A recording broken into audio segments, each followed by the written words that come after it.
Saludos cordiales, bendiciones para todos. Este es su canal Vida y Biblia, un canal donde trataremos temas bíblicos y temas relacionados con la vida cotidiana. Sean ustedes bienvenidos. Capítulo 6. El liberalismo. Naturaleza. El liberalismo no es iglesia ni organización, sino una posición doctrinal que se halla en muchas iglesias, pero se infiltra en muchas iglesias y socava sus bases doctrinales. Se caracteriza no tanto por lo que cree, sino por lo que se niega a creer. Rechaza todo lo que la razón no puede explicar. Origen del movimiento. Los saduceos eran los liberales de la época de Cristo. No creían en los espíritus o en la resurrección. Pero su incredulidad no persistía en los que se convertían a Cristo. Transcurrieron unos 13 siglos, y luego 3 grandes fuerzas históricas contribuyeron al origen del movimiento llamado modernismo, que después se llamó liberalismo. Eran aspectos del nuevo despertar del intelecto que tuvo lugar entre 1350 y 1650 después de Cristo, en el periodo llamado el Renacimiento. Estas grandes fuerzas fueron la lucha por la libertad intelectual, el adelanto de la ciencia y la lucha por reformas sociales. Lucha por la libertad intelectual. Durante siglos la Iglesia Católica Romana ejerció un dominio completo sobre la vida intelectual y religiosa de Europa. Guardaba la Biblia oculta del pueblo y se constituía en su única intérprete. Los hombres no gozaban del derecho a examinar los hechos y llegar a sus propias conclusiones en materia religiosa, ya que la Iglesia les dictaba lo que tenían que creer.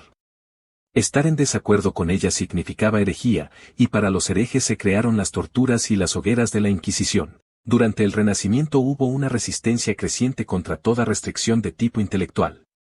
En el aspecto religioso de la lucha por la libertad individual, se destacaron 3 grupos. 1. Los reformadores protestantes declaraban que la Biblia, y no la Iglesia, era la autoridad en materias de fe y conducta. Defendían el derecho de todos a leerla e interpretarla. 2. Los librepensadores rechazaban toda autoridad externa en asuntos relacionados con la fe y la conducta. Ni la Iglesia ni la Biblia les podían servir de guía, sino solo su propia razón. 3. Los que tomaban una posición intermedia entre estos 2 grupos trataban de ser cristianos liberales. Aceptaban la Biblia como un libro que inspiraba al hombre a una conducta digna y que presentaba altos conceptos espirituales, pero no como una autoridad absoluta para su fe. Esa es la actitud fundamental del liberalismo, que ha venido desarrollándose paulatinamente a través de los siglos hasta alcanzar su forma actual. El adelanto de la ciencia. Al mismo tiempo que se desarrollaba la lucha por la libertad intelectual, se aumentaba también la importancia de la ciencia. Los grandes descubrimientos científicos de la época y el desarrollo del método científico de investigación afectaron profundamente el modo de pensar del hombre occidental. Los pensadores querían tener pruebas de todo lo que debían creer. Habían tenido que descartar muchas ideas antiguas sobre la naturaleza del universo, y pensaban que sus creencias religiosas también pudieran ser equivocadas. En los conflictos entre la Iglesia y la ciencia, se adoptaban 3 posiciones. 1. Algunos afirmaban que la Biblia, por ser la palabra de Dios, no puede fallar. Donde hay conflicto, será porque la ciencia todavía no ha hallado la verdad. Aunque las leyes naturales formuladas por los científicos son correctas en la descripción del curso normal de los fenómenos, hay también leyes sobrenaturales que trascienden el orden natural. Por eso la ciencia debe limitarse a la esfera de lo natural, no debe inmiscuirse en la de lo espiritual, en la cual se halla Dios mismo y su obra de tipo sobrenatural. 2. Otros razonaban, al contrario, la ciencia es infalible. Las leyes naturales son demostrables, y no puede haber milagros porque serían contrarios a esas leyes. La Biblia está llena de relatos sobre milagros. Por consiguiente, no puede ser la verdad. No pasaría de ser un libro lleno de mitos y supersticiones. 3. También se formó un grupo con una posición intermedia. Estos, aunque no querían abandonar la Biblia, confiaban más en la ciencia que en la inspiración divina. Procuraban reconciliar la Biblia con la ciencia a base de darle una interpretación de tipo alegórico y no literal. Así podían rechazar lo sobrenatural. Este es el método fundamental del liberalismo. Lucha por las reformas sociales. Había gran necesidad de reformas sociales en toda Europa. Durante el Renacimiento se luchaba para librar a los pobres de la opresión. Se predicaba la igualdad entre los hombres. Ya los seres humanos no se conformaban con esperar que se les hiciera justicia en el cielo y aceptaban la responsabilidad de luchar por la justicia en este mundo. Entre los que luchaban por la reforma social, se pueden observar nuevamente los mismos tres grupos. 1. Los predicadores de la reforma, con la Biblia como autoridad, denunciaban la injusticia. Presentaban la necesidad de la regeneración individual para poder agradar a Dios en relaciones correctas con el prójimo y fomentaban la reforma social. 2. Otros excluyeron a Dios de su razonamiento y convirtieron al hombre en el centro del universo, el punto principal de su filosofía.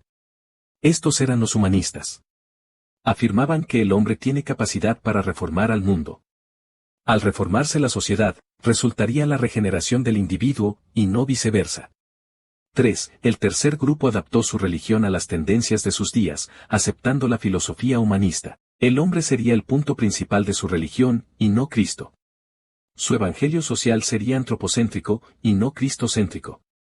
Sin embargo, se proponía emplear las enseñanzas de Cristo como guía para reformar el mundo y hacer realidad el reino de Dios. Ese es el mensaje y el método de lo que se llamó durante mucho tiempo modernismo, y que ahora se conoce como liberalismo.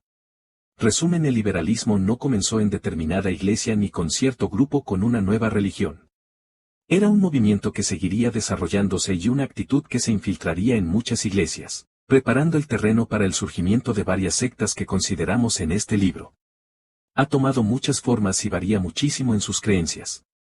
Sin embargo, se caracteriza principalmente por tres cosas. 1. La afirmación de que la ciencia es el árbitro supremo entre la verdad y el error. 2. La subordinación de la Biblia al razonamiento humano, el cual determina qué partes se pueden aceptar como verdad inspirada. 3. La creencia de que la reforma social es la manera de redimir al mundo. Desarrollo del liberalismo. El universalismo después de la época de la Reforma. Se produjo en las iglesias de tendencia liberal una reacción en contra de la predicación sobre el infierno.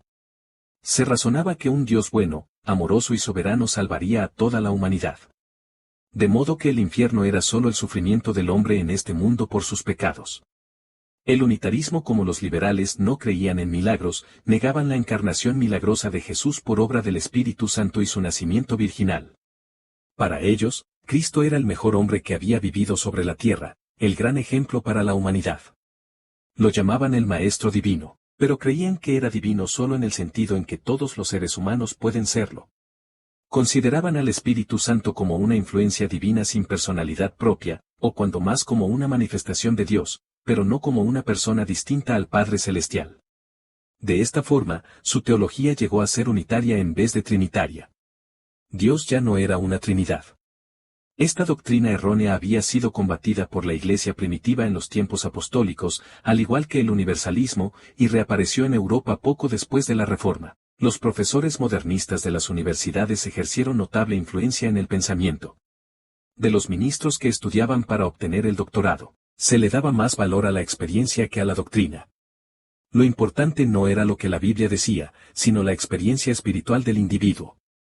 Schleiermacher, con su énfasis sobre la experiencia y su indiferencia hacia los credos religiosos, recibió el título de padre del liberalismo. La crítica de la Biblia. El médico francés Jean Astruc presentó bajo el nombre de hipótesis documental su teoría sobre el origen de la Biblia. Procuraba demostrar por el análisis de los estilos literarios del Pentateuco, que este era solo una recopilación de fragmentos de mitos, leyendas y tradiciones. Según Astruc, varios hombres lo escribieron siglos después de Moisés. Sus escritos habían sido recopilados, corregidos y atribuidos a Moisés. Siguiendo el mismo método, los críticos se lanzaron al ataque contra la Biblia. La trataban como una colección de fragmentos literarios que reflejaban las creencias populares de los tiempos de sus escritores. Una de las evidencias más fuertes de la inspiración divina de la Biblia era el cumplimiento histórico de sus profecías. Los críticos intentaron destruir esta evidencia afirmando que se había escrito la profecía después del cumplimiento. Por ejemplo, afirmaban que las profecías que Isaías lanzó contra varias naciones se habían escrito siglos después, cuando estas naciones ya habían sido destruidas. Durante cerca de un siglo, esta crítica debilitó la fe de muchos en la inspiración bíblica. En el siglo XX los descubrimientos arqueológicos y el desarrollo del estudio de los idiomas han demostrado que la hipótesis documental estaba equivocada. Gracias al adelanto de estas investigaciones, se ha podido ver que las formas de expresión y las costumbres populares descritas en la Biblia corresponden a la época que se les atribuía, y no a la de los redactores sugeridos por esa hipótesis. Los liberales han tratado también de desacreditar la Biblia atacando sus datos históricos. Algunos de los sucesos relatados en ella, o de los personajes que menciona, no eran conocidos en la historia profana. Por eso se decía que los relatos bíblicos eran leyendas. Si no se podía confiar en la parte histórica, era evidente que la Biblia no era la palabra de Dios. Estos argumentos han sido refutados por los descubrimientos arqueológicos.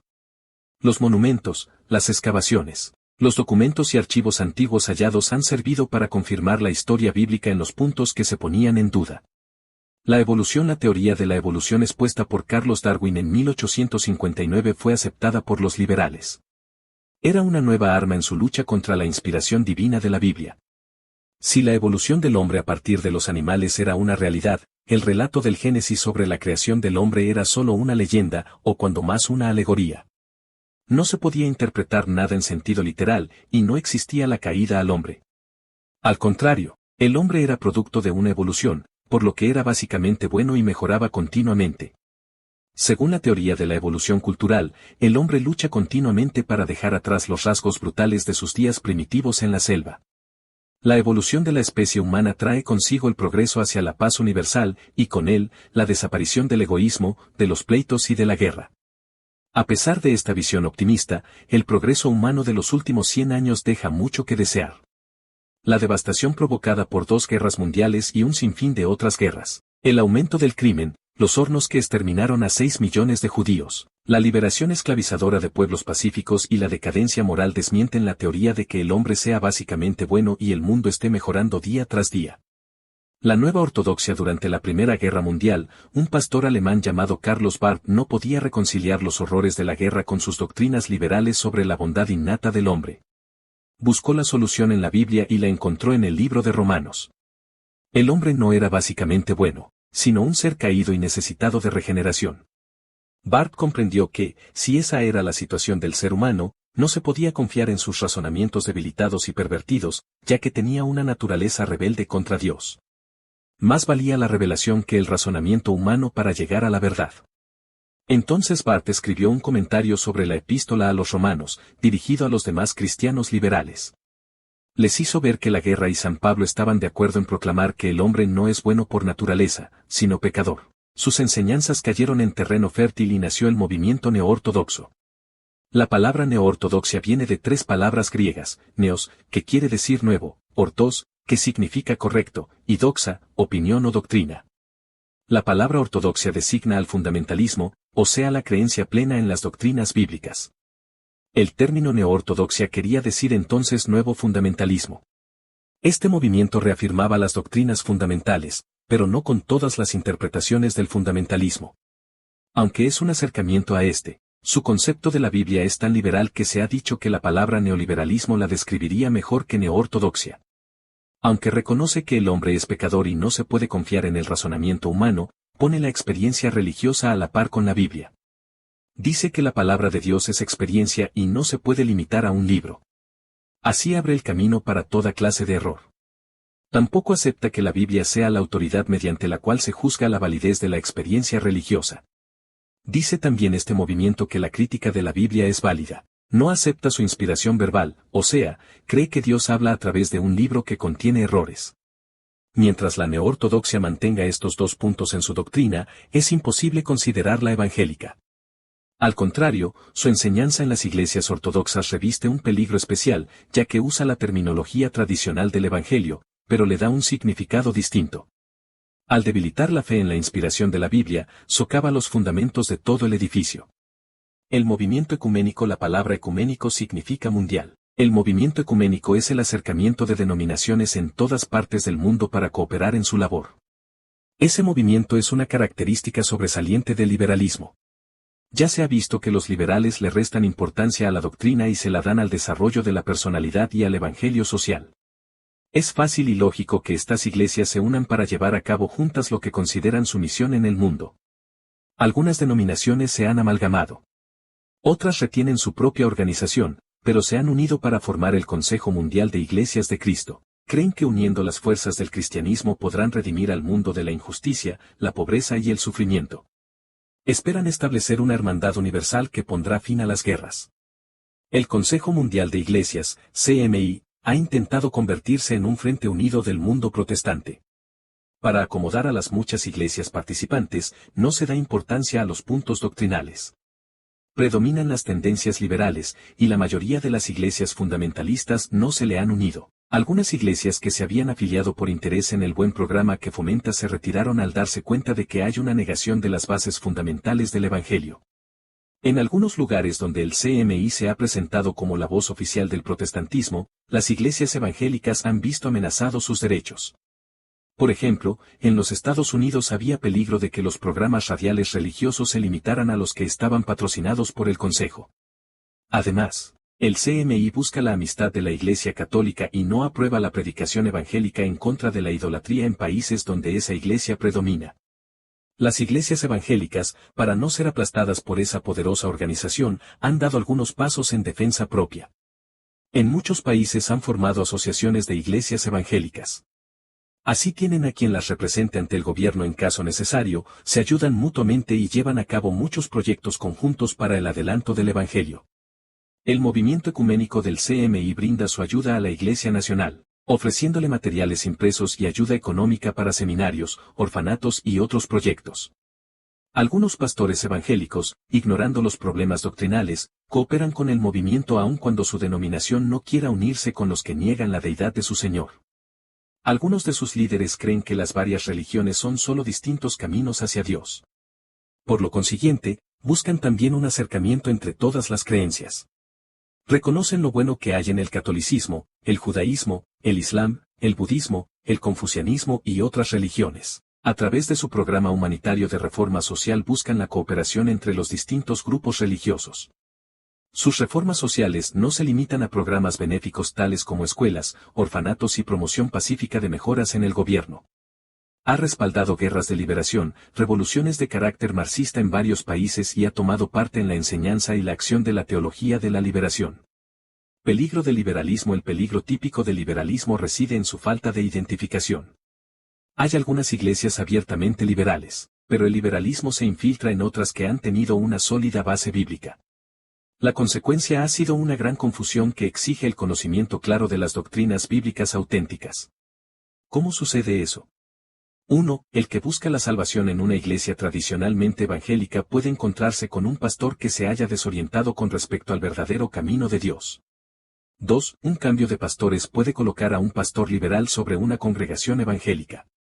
Como emplea la terminología evangélica, puede influir grandemente a la congregación antes que ella se dé cuenta del error. 3. Los miembros de las congregaciones no saben en cuál de las escuelas de su denominación poner a sus hijos sin exponerlos a los argumentos liberales. En muchos seminarios denominacionales e interdenominacionales existe el problema. En algunos se edifica la fe del educando y se manifiesta el poder del Espíritu de Dios. En otros, se enseña la Biblia en forma crítica, y se propugnan las ideas evolucionistas y una filosofía humanista materialista de reforma social. Millares de jóvenes realmente convertidos y llamados para el ministerio han ido a seminarios liberales para recibir preparación bíblica.